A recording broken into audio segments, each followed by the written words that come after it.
Hola amigos, bienvenidos a Días de Radio. Gracias por acompañarnos en este viernes, que además es muy especial.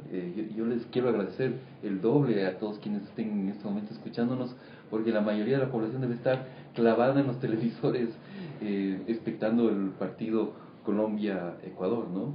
Colombia se juega la clasificación al Mundial con este partido, Ecuador obviamente, pero Colombia necesita estos 3 puntos. Con estos 3 puntos está dentro. Buenas tardes, Vero, ¿cómo están? ¿Qué ¿Usted es tal, César? futbolera? Buenas tardes. Bueno, yo soy futbolera, pero yo tengo mi corazón blanco, no tanto con la selección, pero en esta ocasión pues sí, hay que apoyar a nuestro tricolor. Correcto. Bueno, como les digo, la ciudad estaba caotizada. Ahora al mediodía que salí, tenía que trasladarme a Cumbaya, estaba realmente un caos. Tenemos también a nuestro invitado ya en nuestros estudios, Fernando Villavicencio. Gracias, Fernando, por acompañarnos. Fernando es periodista, es activista social, y bueno, ha sido un personaje público, especialista en temas petroleros, en temas del movimiento indígena. Lo hemos visto siempre muy activo. Gracias, Fernando, por acompañarnos. Gracias a ti, César. Y bueno, Fernando nos acompaña porque es también un perseguido político por este gobierno. Ya nos va a contar su historia. Fernando, ¿tú eres futbolero? ¿Te gusta el fútbol? El opio. El opio de los pueblos. Siempre recuerdo a Pedro Jorge Vera en la universidad. Sí, nos enseñaba que el fútbol es el opio de los pueblos, y luego que en China el opio es el opio de los pueblos. No, a mí sí me gusta el fútbol, pero no el negocio del fútbol. ¿Hincha de qué equipo es? Yo de mi tierra, del Olmedo de Riobamba. Del Olmedo de Riobamba. Bueno, y primero perdón por la voz. Se me quedó en audiencia del 30 de septiembre. Lo perdí un mes en audiencia en la corte y ya lo estoy recuperando. Sí, cuando hemos conversado contigo un par de veces en este tiempo, ha estado realmente muy mal, casi no has podido hablar, ¿no? Se estaban alegrando en Palacio, pero creo que no va a ser para mucho. Más bien ya retornaste a la actividad. Bien, hoy también se anunció que ya la Panamericana Norte estaba abierta, ¿no es así, Vero? Así es, acabaron de abrir, bueno, a las horas de la tarde acabaron de abrir la Panamericana, así que ya está el tránsito normal. Felizmente, porque con todo el fútbol y todo, ya me imagino lo caótico que sería esa zona. Así es, porque además todo el tráfico se estaba desviando por el Quinche, y viniendo por la vía del aeropuerto. Exactamente. O sea, realmente que es... De hecho, la gente que iba por Cumbaya se quejaba de muchísima congestión y que le tomaba más o menos 1 hora desplazarse de Quito a Cumbaya, lo que normalmente toma 20 minutos, ¿no? Claro que sí, realmente complicado. Hoy también se ha anunciado que en Chile hubo manifestaciones estudiantiles muy fuertes que ha desembocado en 200 estudiantes detenidos. ¿Así es? Así es, las manifestaciones fueron el 5 de septiembre, bueno, en una marcha que acabó con incidentes para exigir una profunda reforma al actual sistema educativo. Siguen las manifestaciones en ese país y 200 estudiantes detenidos. 200 estudiantes.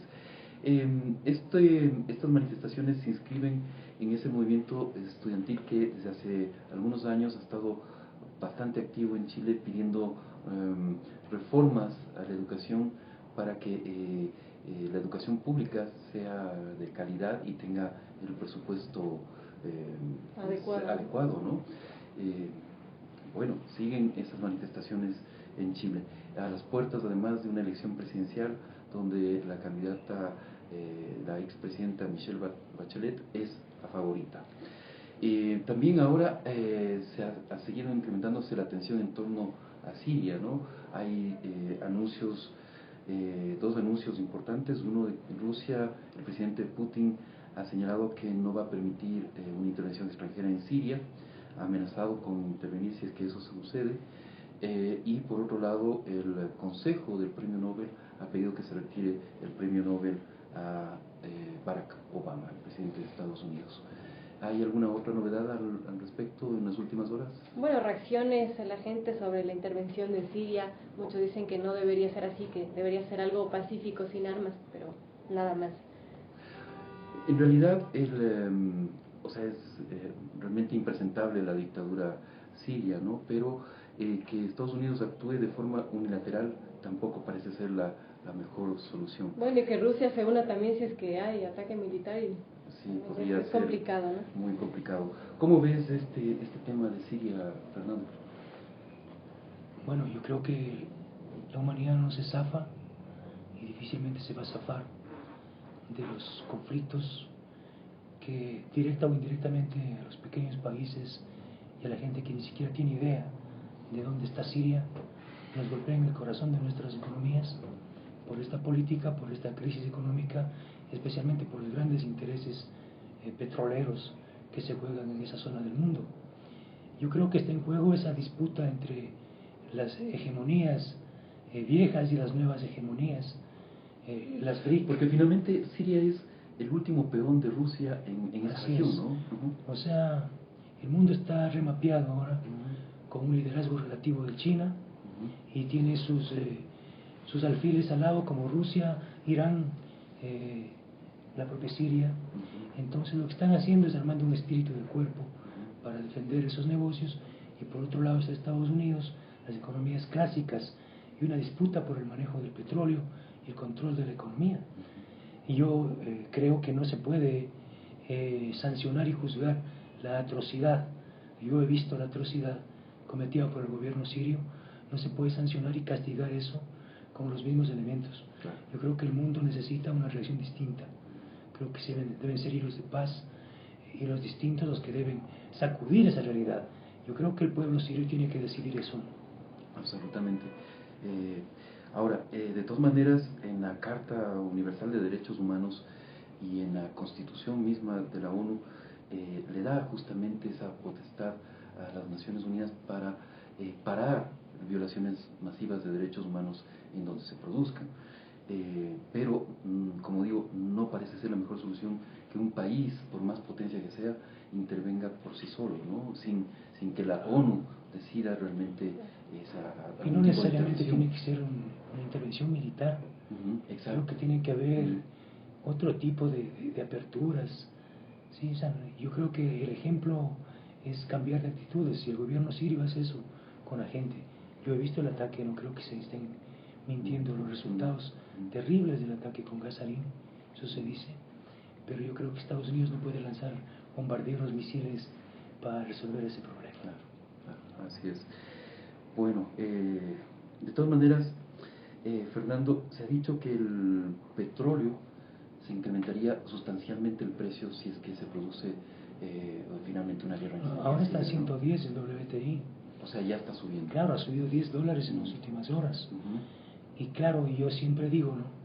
Los gobiernos que viven del petróleo se les clava una maldición, porque uno tiene que decir tengo más plata para mis obras y otros detalles gracias a la muerte y a la guerra, ¿no? Es terrible, o sea, economías como la ecuatoriana viven del movimiento especulativo del petróleo, porque son precios muy especulativos, muy políticos, muy de guerra. Durará un mes, 2 meses, el tiempo que dura la intervención. Incluso es posible que suba un poco más, 115, 120, pero luego volverá a caer. Y el precio del petróleo en un año se estima caerá bajo los $100 cuando Estados Unidos saque más reservas al mercado, ¿no? Pero siempre en estos eventos lamentables en el mundo, el precio del petróleo castiga a unos y beneficia a otros. Así es. Y además, yo creo que la economía ecuatoriana no se logra zafar de esa maldición, como bien dices, de depender del petróleo. Tanto es así que el gobierno anuncia salir del extractivismo y cambiar la matriz productiva con más extractivismo, o sea, chupándose las últimas reservas de petróleo del Yasuní, lo cual es una antípoda muy grosera, ¿no? No se puede acabar plantearse una nueva economía limpia, una economía verde, o privilegiar el conocimiento y llevándose las últimas reservas de petróleo que ni siquiera fueron descubiertas por este gobierno. El petróleo del ITT lo descubrieron hace 40 años, lo descubrió CEPE, Petroecuador. Es decir, este gobierno lo único que ha hecho es venir a chuparse las reservas que había. Es importante que el Ecuador sepa que en los 6 años de correísmo se han explotado 1.280 millones de barriles de petróleo. Es decir, más que todo el Yasuní. Y ahora me vienen con el cuento de que con los 843 millones de barriles en 22 años se va a acabar con el dengue. Yo pensé que ya no había dengue. Yo le oía al presidente Correa todos los sábados. El dengue era una cosa de la prehistoria, de la partidocracia, que no había fiebre amarilla. Resulta que ahora hemos estado invadidos de estas enfermedades tropicales. Y la pobreza, y la pobreza no se ha reducido, ¿no? aquí. En estos años. Entonces dicen, imagínate, si no lograron cambiar el país y la economía, si no lograron sentar las bases de un nuevo modelo económico, con 1.280 millones de barriles, 90.000 millones de dólares en 6 años, yo no les creo. Ningún estudiante les va a creer que con 600 millones anuales, 18.000 millones en 22 años, van a acabar con el dengue. Y el dengue les perseguirá. Como ven, Fernando Villavicencio ha sido siempre muy crítico con el gobierno, y yo creo que con todos los gobiernos. Las cifras son críticas. Las cifras son críticas. Bueno, sí, con todos los gobiernos. Pero tú has sido muy crítico, y eso te ha costado persecución. Esa persecución además se manifiesta en el hecho de que fuiste enjuiciado por el presidente Correa, ¿no es cierto? Después de que se presentó una denuncia junto con el legislador Clever Jiménez y con el médico Carlos Figueroa, ¿no es cierto?, sobre la participación del presidente en los hechos del 30 de septiembre. Ustedes pedían que se investigue la participación, cuál mismo había sido el accionar del presidente ese día. La demanda de ustedes, la denuncia, se declara maliciosa, y luego el presidente Correa les enjuicia a ustedes. En este momento ya hay una sentencia de año y medio de cárcel. Cuéntanos cómo es este tema. Lo primero, la entrada tuya es muy interesante porque apunta a un elemento que es cierto. Yo he sido muy crítico de la mayor parte de gobiernos, quizá de todos, de la llamada partidocracia. Mi vinculación al sector petrolero me llevó a ser militante de un proyecto nacionalista del petróleo, nacionalismo en el sentido de que la principal de la renta petrolera sea destinada a la obra de cambiar este país, lo cual no se ha hecho ni en el pasado. Y así es que no es un problema personal con el presidente Rafael Correa.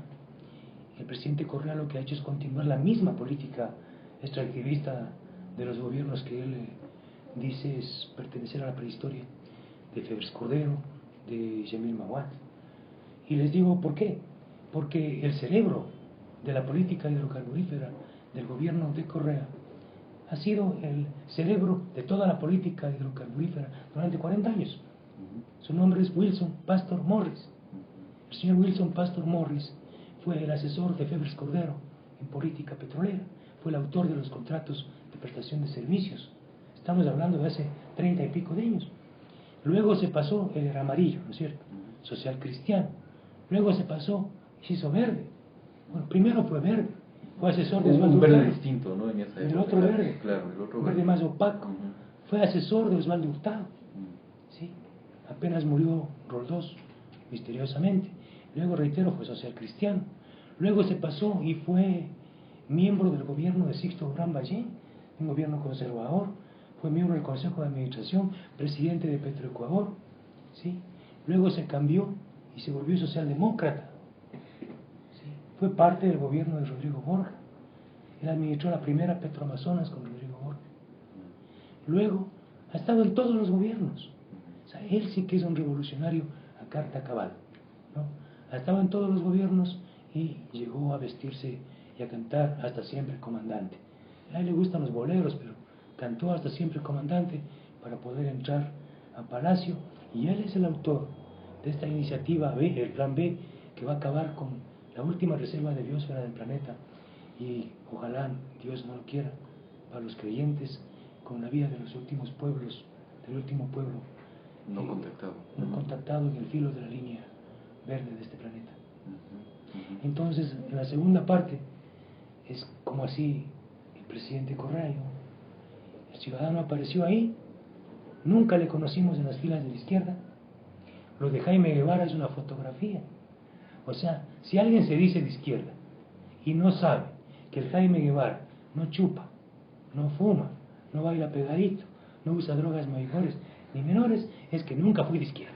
Es decir, el presidente Correa pasó corriendo por la izquierda y ahí le agarraron.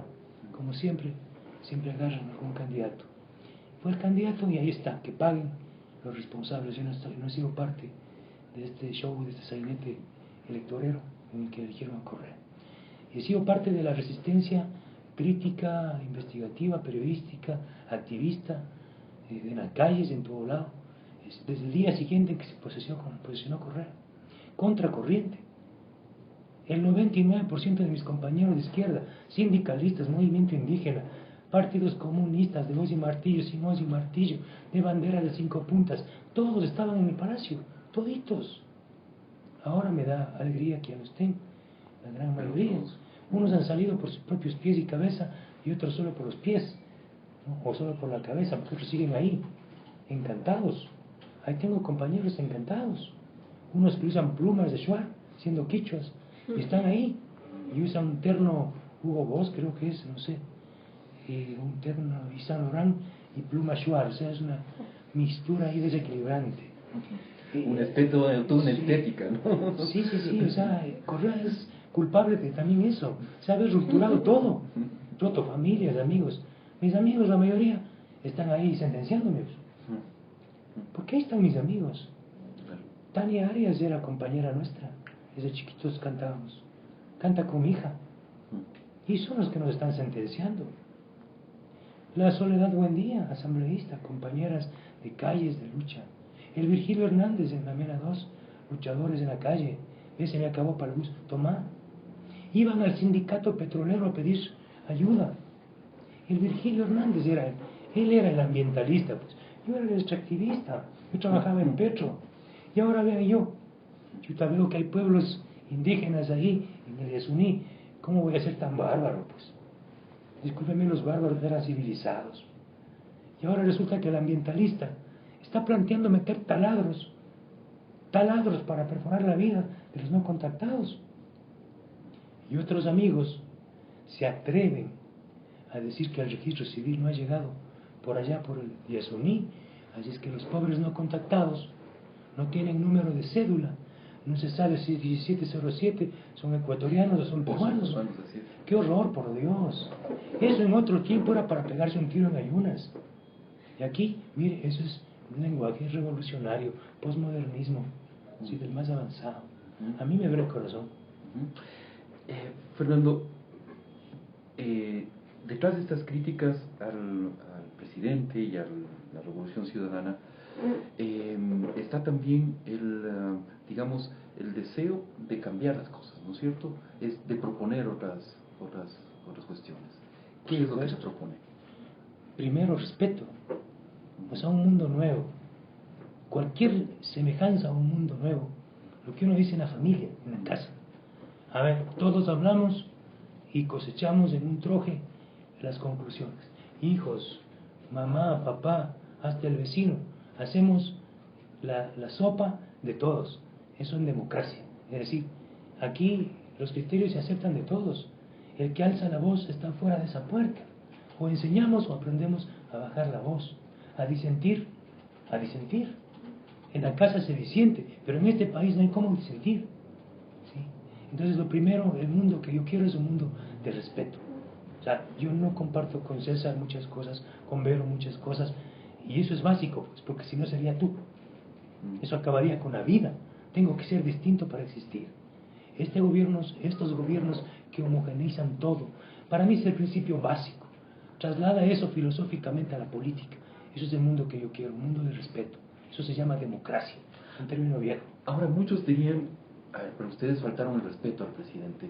El momento en que le acusaron de que había sido el causante de los hechos del 30 de septiembre, e incluso le ubicaron que había salido del hospital de la policía y había estado en la UTE, si no estoy mal, ¿no es cierto? ¿Qué pasó con esta demanda? ¿Por qué la hicieron y la plantearon de esa forma? Mira tú que los principales acontecimientos o el elemento que quiebra y dispara una actitud mucho más radical de represión del gobierno es a raíz del 30S. La misma persecución a Diario del Universo, la persecución a Emilio Palacio, es por lo mismo. Sí.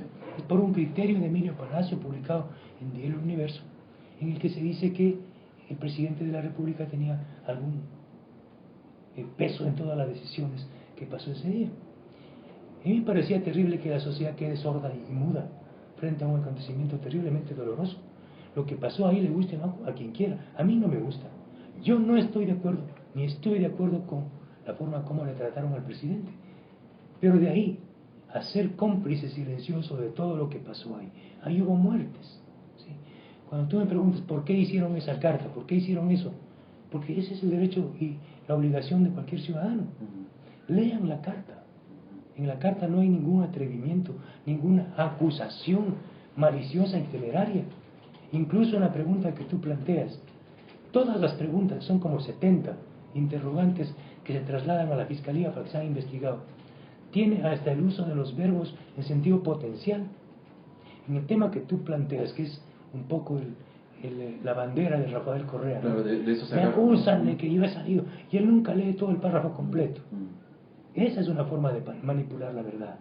El párrafo completo dice, habría la versión de que el presidente habría salido del regimiento Quito con la comitiva presidencial hasta la UTE. ¿De quién es esa versión? Es de Fernando Alvarado, en Radio Democracia. Él dice que la comitiva presidencial salió del regimiento Quito a la UTE. Que el presidente Correa no haya salido es otra cosa. Y yo les pregunto, ¿por qué esa pregunta la pudo haber hecho un abogado de forma capciosa? Si toda la comitiva pudo salir a la UTE, ¿por qué él no salió? ¿No es cierto? Es decir, una pregunta que a la justicia es válida, claro, es válida para investigar. ¿Por qué si toda la comitiva, incluyendo a Fernando Alvarado, salió hacia la UTE, significa que sí podían salir, pues? ¿Por qué el presidente no salió y se quedó? Yo daré la vuelta a la pregunta. Pero ¿cuál es el centro de la denuncia? El centro de la denuncia fue, señor fiscal, dígnese investigar quién dio la orden para atacar militarmente o con fuego un hospital que tenía pacientes heridos, niños, médicos, enfermeras y al medio gabinete. O sea, ¿quién dio la orden para atacar? ¿Qué dice el informe del Comando Conjunto? Que quien llamó al ministro de Defensa y al jefe del Comando Conjunto por teléfono para dar la orden del rescate fue el presidente Correa. El operativo militar, ¿quién lo dirigió? Entonces, claro, es una denuncia que va al corazón del Estado, por eso les duele. Y por eso lo que quieren es liberarse de nosotros a toda costa. Lo que quiere el gobierno es sentar un precedente de que este caso no sea llevado a cortes internacionales a posteriori, y quiere castigar a quienes tuvimos la valentía, o como dicen otros, oiga, qué pendejos que fueron. No, yo prefiero que me digan pendejo. Sí, yo fui un ciudadano que quiero. Yo he hablado con la hermana del policía Jiménez, de Froilán Jiménez, y a mí me causa dolor. Ellos no saben las balas que mataron a su hermano. ¿Qué pasó con las autopsias de los militares y policías, de las necropsias, perdón? ¿Por qué les extrajeron los proyectiles antes? ¿Sí?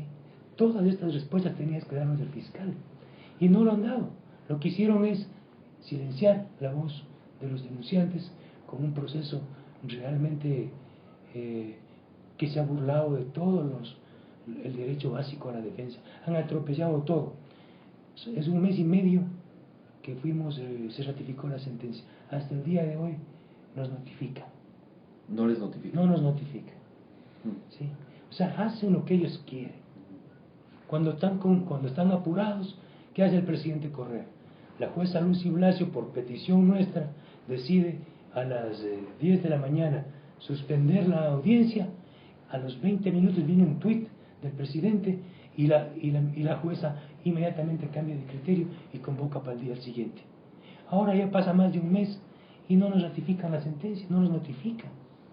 Y ahí no hay un tuit del presidente. Y nos tienen así. Yo ya debería estar preso, cumpliendo la mitad de la sentencia. Y vea, sigo aquí hablando. Justamente, quizás lo más llamativo en este caso es, por un lado, la inacción de la justicia frente a la demanda que ustedes presentan. No investiga, porque básicamente eso es lo que ustedes pedían. y por otro lado se activa la justicia, digamos, del otro lado, ¿no es cierto? Se activa estos mecanismos de persecución legal. Fernando, tú hablabas de que en el proceso ha violado todos los procedimientos. Por ejemplo, ¿qué es lo que ustedes no les han permitido hacer? Pedimos al fiscal Galo Chiriboga la práctica de 15 o 20 diligencias. Ninguna se ha hecho. Por ejemplo, que se inspeccione, que se hagan las necropsias. O sea, ¿cómo no podían practicar las necropsias y que se determine las pruebas de balística, la bala, el tipo de munición que mató al policía Froilán Jiménez? Y quiero, simplemente por la importancia del tema, el fiscal general, cuando se posesiona del cargo, pocos días después, una entrevista de José Hernández, en esa época director de Diario Expreso, una entrevista que es realmente lapidaria, y como titular, el fiscal, el día en que anuncia que no se ha hecho nada en el caso del 30S y que ese día empiezan las investigaciones, Galo Chiriboga dice en forma increíble: la bala que mató a Froilán Jiménez iba dirigida al presidente de la República. O sea, eso en el preuniversitario de Derecho llaman prevaricato, ¿sí? El fiscal no podía revelar un elemento central de las investigaciones, que además no existían, pues, porque ese día recién él las dispuso. Sin embargo, él se adelanta y dice: la bala que mató a Froilán Jiménez iba para el presidente. Ese pronunciamiento del fiscal es gravísimo. ¿Por qué? Porque si yo escucho el pronunciamiento del jefe del GIR, Lenin Bolaños, que está grabado en entrevistas y que consta en algunos informes de la policía, él dice que la bala que mató a Froilán Jiménez es de dotación militar. Entonces, ¿qué es lo que está diciendo el fiscal? Que los militares trataron de... O sea, quienes lo iban a rescatar. Por favor, por favor. Entonces, eso el fiscal tenía que investigar. ¿Y a quiénes pedimos que se investigue ese elemento, por ejemplo? ¿Qué hace? Nos sentencia. Otro elemento más. ¿Por qué el alcalde de Quito limpiaron la madrugada del día siguiente todo el escenario del crimen? Toda la escena del crimen fue levantada, fue manipulada, fue limpiada. Eso es un delito. ¿Quién sanciona eso? Nadie ha dicho nada, ¿verdad? Y así podemos seguir. Es decir, su defensa fue, más que nada, volver a pedir que se investigue los hechos del 30 de septiembre. Es decir, lo que de hecho tenía que haber hecho, el Estado, lo que de hecho tenía que haber realizado el fiscal, sin que nadie lo pide. Pero igual no se investiga. No se ha investigado. ¿Qué más pedimos? Determínese si en realidad hubo un intento de secuestro, investíguese si en realidad hubo un intento de asesinato o magnicidio, investíguese si en realidad hubo un intento de golpe de Estado. Si hubo intento de asesinato, si hubo intento de golpe de Estado, ¿dónde están los golpistas? ¿Sí? ¿Dónde están los golpistas? Ellos se equivocaron.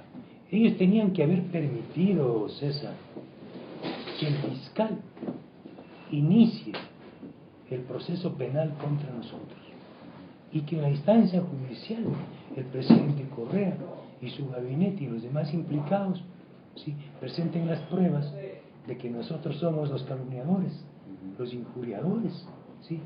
Entonces, bajo sentencia, el juez hubiese señalado: el señor presidente Correa es inocente de las acusaciones, y ahora sí, Villavicencio, Jiménez y Figueroa son calumniadores. Pero ese proceso nunca hubo.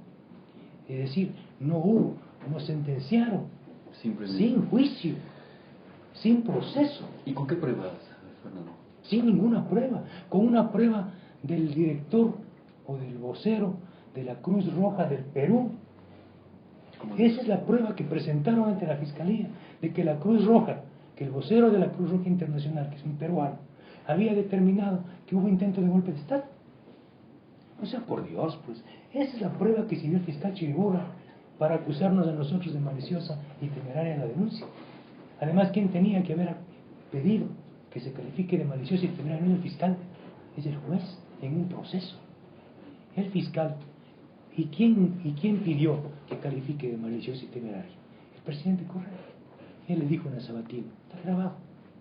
fiscal me califica de maliciosa y temeraria esa denuncia. ¿Y qué hizo el fiscal? Mi rey, enseguida, maliciosa y temeraria.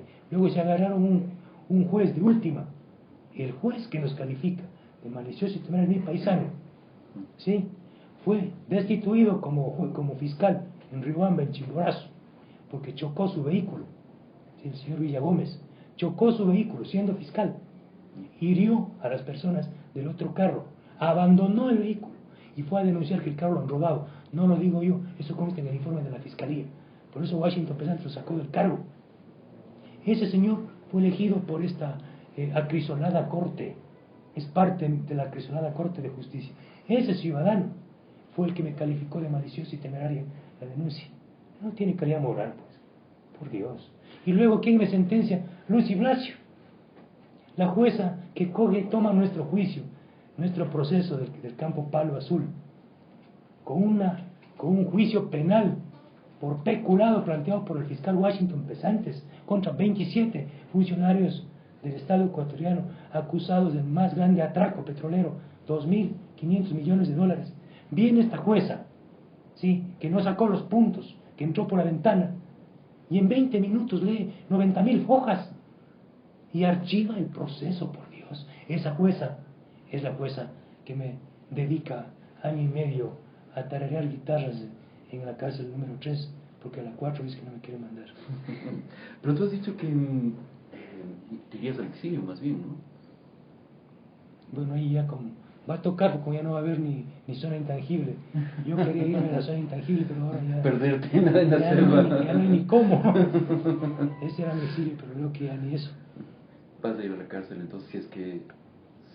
Ahí vamos a estar con Pepe Acacho, con Clever Jiménez. O sea, vamos a hacer unos partidazos. Terroristas y saboteadores. Unos partidazos entre terroristas. Va a ser muy bonito eso. También, ¿no? Puede ser bonito. En este caso podría ser un honor, ¿no? Un honor. Por supuesto, la historia... Va a ver lo que va a ser la historia en este país. La historia, cuando se da la vuelta, revuelca. La historia tiene inteligencia, aunque algunos humanos la pierden. Pero tenía usted una pregunta. Bueno, no, nada más dar la bienvenida a Víctor Hugo Víctor Hugo, que ya nos acompaña. Él es filósofo, poeta, ensayista y además director del movimiento Maná 35 y uno de los miembros. ¿Ya no es director del movimiento? No es 35, Maná. Ah, no es No, 35. 14. 14, ¿verdad? 35 Pasaba mala es. información, pero en este caso del movimiento Maná. Y también es parte de la plataforma de perseguidos políticos. Bienvenido, Víctor Hugo. Gracias, muy amable, es un gusto estar con todos ustedes.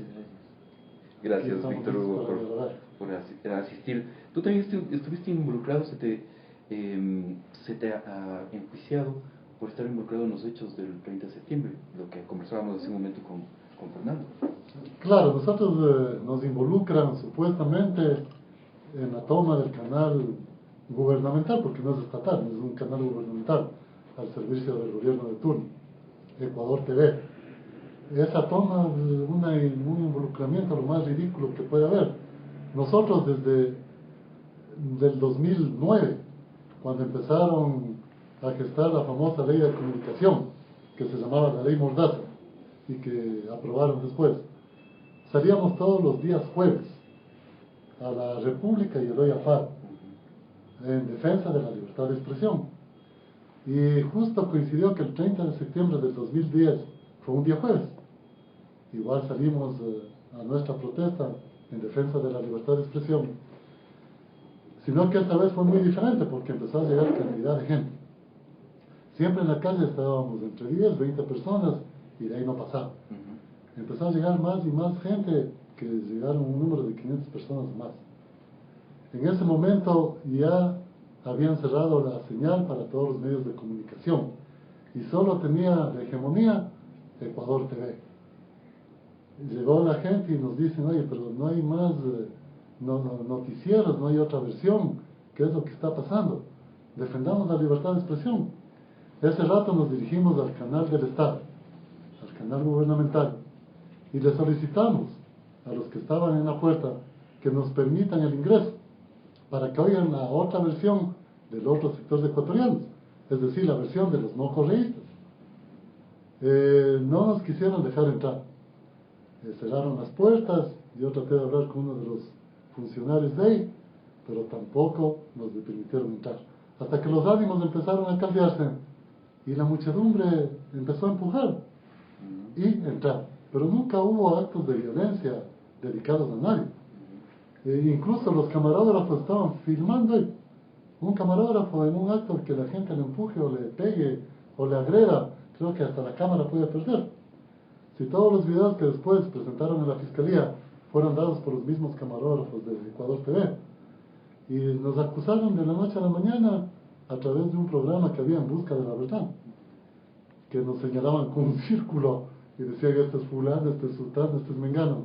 Nos acusaron de terroristas y sabotadores. El daño que se causó fue a la puerta del canal público. Fue una especie de ventanal que por la presión de la gente explotó el vidrio. Me imagino que eran esos vidrios de seguridad que explotan y no lastiman. Y por eso el fiscal general y el fiscal que estaba a cargo de lo nuestro nos involucró en el delito del artículo de sabotaje y terrorismo y pidieron para nosotros de 8 a 12 años de reclusión. Ni siquiera prisión, porque no podemos dejar fianza, sino reclusión. Nosotros sabemos ya muy bien que la sentencia incluso está redactada, ¿no? Porque lastimosamente en el Ecuador la función judicial perdió su independencia. ¿Qué jueces son los que, en tu caso y en el caso de los otros acusados, les han juzgado? Bueno, nosotros somos en total 3. Nos juzgó en primera instancia el juez de quinto de lo penal, que era el apellido Martínez, si no me equivoco. Después de que nos involucró, igual le sacaron del cargo, porque estos de Alianza País no dejan jueces. Son buenazos para cometer los delitos y no dejan jueces, no dejan testigos vivos, porque saben demasiado, entonces necesitan deshacerse de los testigos. En este caso el juez quinto de Garantías Penales. El juez nos involucró, a todos nos dio órdenes de prisión, después apelamos a las medidas sustitutivas, nos dieron las medidas sustitutivas porque demostramos arraigo en el país y que no teníamos por qué estarnos huyendo ni escondiendo.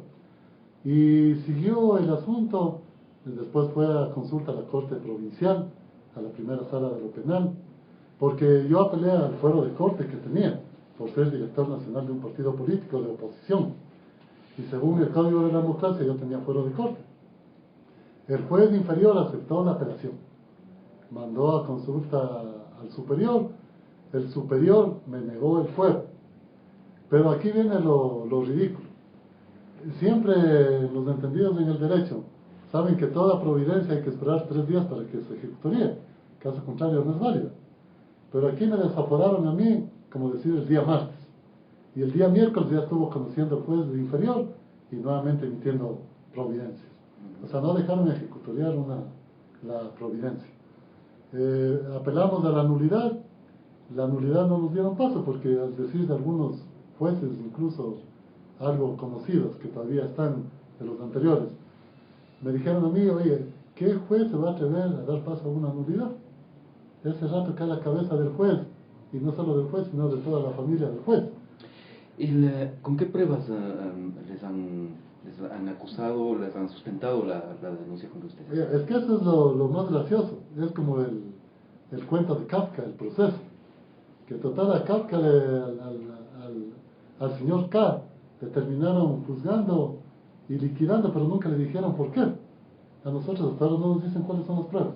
¿Los videos del canal, esos son las pruebas? Me imagino que esas serán las pruebas, pero en los videos del canal a nadie se le da hacer actos de violencia, ni de sabotaje, ni de terrorismo, ni nada por el estilo.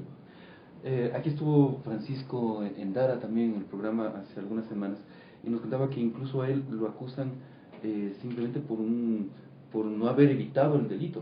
Claro, a él acusan por omisión. Es decir que Francisco, un autor por omisión. Claro, autor por omisión. Es una figura nueva, me imagino, dentro de la cuestión de derecho, ¿no? Los que son abogados deben saber si existe o no esa figura. Pero si es que es algo innovador, hay que exportar al mundo el nuevo proceder jurídico del Ecuador.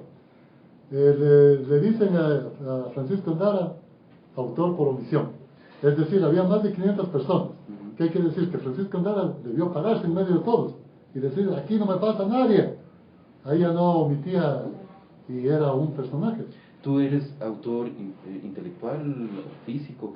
¿Cómo estás involucrado? Yo hasta ahora no sé cómo estoy involucrado, solo sé que estoy involucrado, pero no me dicen si soy autor material, intelectual. ¿Para cuándo esperan la sentencia? Que sabemos ya, porque esto es como crónica de una muerte anunciada. Para el 16 de octubre el tribunal se va a reunir, nos va a juzgar, demorará 3 días de juzgamiento y la sentencia ya está lista, está lista. Es una audiencia pública, ¿no? Es una audiencia pública. Uh-huh. Sabemos que nos van a dar 8 años de prisión a todos los involucrados. Uh-huh. Eso ya está. Simplemente se necesita que los actores sigan con el guión del sainete y todo está consumado. Uh-huh. Quizás uno de los aspectos en común de todos los casos que hemos visto de persecución política, Vero, es que justamente se revela cómo la justicia opera sin la independencia de vida, ¿no es cierto? Al parecer los jueces se activan muy rápidamente en ciertos casos y en otros casos se muestran absolutamente inactivos, ¿no es cierto? Y sobre todo muchas de las víctimas lo que reportan es pruebas débiles, ¿no? Que no se presentan y sin embargo igual les juzgan. Y que no les dejan presentar muchas veces las pruebas que tienen a su favor. Víctor Hugo, ¿qué vas a hacer? Bueno, yo voy a esperar que salga la sentencia, realizar las apelaciones que hayan que hacerlo, pero sabemos que son pérdidas de tiempo. Lo que pasa es que en el país estamos viviendo una dictadura, pero esta dictadura quiere disfrazarse de democracia y para eso necesita los jueces, para que digan que sí hay división de poderes, cuando en el país no existe ninguna división de poderes. Aquí todo se hace o se deja de hacer por la orden del dictador que tenemos. Es una verdadera dictadura constitucional. ¿Y por qué constitucional? Porque se basa en una constitución. Pero es un régimen totalitario, un régimen fascistoide, que no sé hasta dónde va a llegar el país. Yo no voy a salir del país. Tampoco voy a pedir asilo en ninguna parte porque este es mi país. Que se vayan ellos, pero no nosotros. Entonces jugarás al fútbol en la cárcel con Fernando. Entonces, si me invitan, o al boli. Bien, en estos minutos finales, Vero, que quizás valdría la pena mirar el reporte de redes sociales.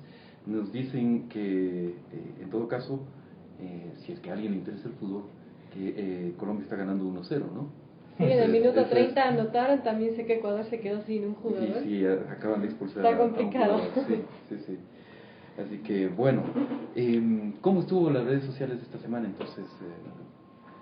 Vero, tenemos ahí el informe, ¿no? Sí, bueno, estuvo muy interesante. Se hizo la pregunta en Facebook: con la ley de comunicación, ¿cree que el gobierno garantizará el derecho a la réplica?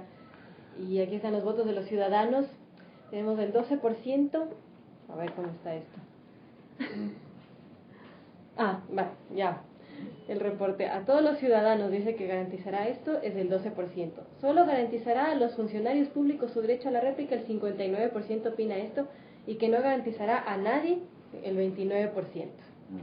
Es decir, la mayoría se inclinó porque esta disposición contemplada en la ley de comunicación solo protege a los funcionarios públicos. El 59% exactamente. Y en Twitter se hizo otra pregunta, dice: los ciudadanos, ¿podemos expresar libremente nuestro descontento con quienes simbolizan el poder? Sí, obtuvo el 66% y no el 34%.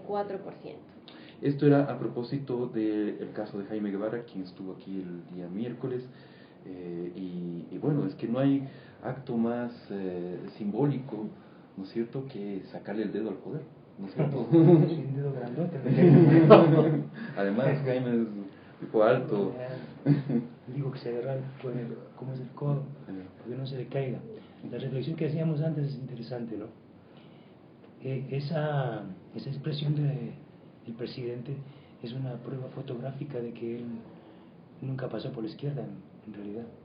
Porque todos los que nos creemos zurdos, anarcos, trotskos, stalinistas, maoístas, guevaristas, todos reconocen a Jaime Guevara. Sí, Jaime ha estado en todas las luchas y le sociales. conocen todos los músicos. Yo, por ejemplo, he animado con el Jaime decenas de eventos artísticos y políticos. Y siempre es: Jaimito, pégate un trago. Y él se pone bravísimo y rasga las cuerdas. El Jaime no toma. no fuma. Y es increíble que el presidente no haya sabido eso. Y los asesores no le digan. Galo Mora tenía que haberle dicho tantas veces que el Galo le ha ofrecido un trago al Jaime y el Jaime le ha rechazado. ¿No es cierto? Entonces es una prueba de que Correa no conoce a la izquierda. Así es, pero además, o sea, por último, si hubiera sido el caso, que no el Jaime, sino cualquier otra persona que estuviera pegando los tragos, ¿no es cierto? Que se baje el presidente de la República y comience a insultar públicamente a cualquier ciudadano, por más que haya estado pegando los tragos. O sea, lo tenés es cómo irá él en el auto, ¿no? O sea, a mí ya es un personaje de investigación. Quiero verle al presidente cómo va en el carro. O sea, debe ir esperando que alguien le diga algo, ¿no? Una ramita se mueve, un niño hizo un dedo, un otro dedo, se hizo un sacudón de oreja. O sea, para ver qué le molesta o no, pues. O sea, él domina el paisaje, entonces, o sea, qué personalidad increíble, ¿eh? Increíble. Sí, pero también eso demuestra que en lugar de estadista es un simple patán de barrio, ¿no? Que bueno, llegó al poder. Bueno, esas expresiones son complicadas. Víctor Hugo, te vas a ganar otro juicio por esas expresiones. Así que mejor cortemos de ahí. Aunque por suerte al internet todavía no se aplica la ley de comunicación. Pero a la salida de la radio sí. Pero justamente esta semana se ha discutido también mucho esa propuesta del asesor presidencial, del secretario jurídico de la presidencia, es más, Alexis Mera, de introducir una disposición en el nuevo Código Orgánico Penal para castigar las injurias en Internet y redes sociales. Eso también ha motivado mucha discusión en redes sociales. Así es, de hecho también pusimos como pregunta esto, ¿está de acuerdo con que se penalicen las injurias en redes sociales a propósito de lo de Alexis Mera? Y el 14% dijo que sí, pero el 86% está en desacuerdo. Realmente mucha reacción al respecto. Bien, quiero agradecer mucho a nuestros invitados, Fernando Villavicencio, Víctor Hugo Erazo, posiblemente futuros componentes de un equipo de fútbol en un centro de detención de nuestro país. Perseguidos políticos, y además de cualquier broma, perseguidos políticos, y eso no es fácil, no es broma. ¿Cuántas veces te han dedicado cadenas, Fernando? El presidente, 80 sabatinas. 80 sabatinas te mencionaba. Y me han hecho cadenas unas 8. Unas 8. Te Petroecuador ganó por una. Petroecuador me ha hecho 3 cadenas. ¿Sí? El Ministerio de Economía y Finanzas, 2. Y Correa en 80 sabatinas me ha dicho de todo. ¿Quieres que te recuerde más? A ver, si tienes ahí en la memoria. Me acuerdo. Bueno, yo les pongo algodones a mis hijas los sábados. ¿Le escuchas todavía al presidente? O sea, para oír, cuando ya me dicen, ya te está hablando, me mandan un tweet, pero a mis hijas les mando, les digo, vayan un ratito a comprar plátanos o pónganse unos algodones. Bueno, dice, sinvergüenza, delincuente, melenudo, corriendo me fui a cortar el cabello, desfalcador de Petroecuador, miserable. Y mis hijas dicen, papito, eso de melenudo es lo más feo que le he dicho. Lo demás, sabemos que usted es una persona bacana, pero eso de melenudo sí, es que es lo único que me ha dolido. Y yo estaba muy largo, tú creo que fuiste directo a la peluquería. Víctor Hugo, ¿a ti te han mencionado unas sabatinas? Sí, me has dicho que en 2 ocasiones, como yo no escucho las sabatinas, porque el señor Correa no es mi directo orador. Claro, no es lo más edificante además, ¿no? Claro, además no le veo que tiene mucha cultura y uno cuando escucha a alguien es para aprender algo. Como el señor Correa no hay que aprender. Lo único que podemos aprender es que el Ecuador está olvidado por Dios. Porque tener un gobernante así, en la antigüedad habrían dicho que es un castigo de los dioses al pueblo que se portó mal. Yo no entiendo hasta cuándo vamos a seguir teniendo esa caraña de gobernantes. Yo creo que esta fue la gota que derramó el vaso y los demócratas ecuatorianos tenemos que empezar a luchar por la democracia. Aparte de la ideología que tengamos cada uno, sea derecha, izquierda, centro, lo que hoy debemos tratar de que prevalezca en el Ecuador es la democracia con la división de poderes y sobre todo la libertad. La libertad Porque un ser humano sin y yo libertad creo no que es humano. yo creo que la tolerancia, y parte de la tolerancia también es el respeto, y respetamos tus expresiones, Víctor Hugo, pero evidentemente, por más que hayamos sido nosotros también agredidos, obviamente no podemos expresarnos así del presidente. Y como digo, te respeto mucho tus expresiones. El lema de la radio es mayor libertad es imposible, así que respetamos mucho tus expresiones, pero obviamente creemos que en los mandatarios se deben un cierto respeto. Gracias, en todo caso, Víctor Hugo, Fernando, a todos nuestros oyentes por acompañarnos, quienes nos estén escuchando, porque, insisto, debe estar la mayoría de la población de este país clavada en la televisión. Pero a todos ustedes, muchísimas gracias. Nos volvemos a encontrar el día lunes. ¿Tenemos ya invitados para el lunes? Están por confirmar Están todavía, pero están va a ser un trabajando en debate eso. muy interesante, igual como todas las semanas. Así que muchísimas gracias. Perfecto. Bueno, un fuerte abrazo. Mañana día D está dedicado Aquí. Aquí es el grupo favorito de Pablo, que está en la consola ahí. Tiene la camiseta puesta, literalmente. O sea, ya se ha preparado desde antes. No vino con la camiseta de la selección. Gracias, Pablo. Eres uno de los pocos que no está con la camiseta de la selección, pero está con la camiseta de Kiss. Bueno, entonces mañana 24 horas con la música de Kiss a partir de las 0 horas hasta las 23:59 del día de mañana. Un fuerte abrazo y nos volvemos a encontrar el lunes.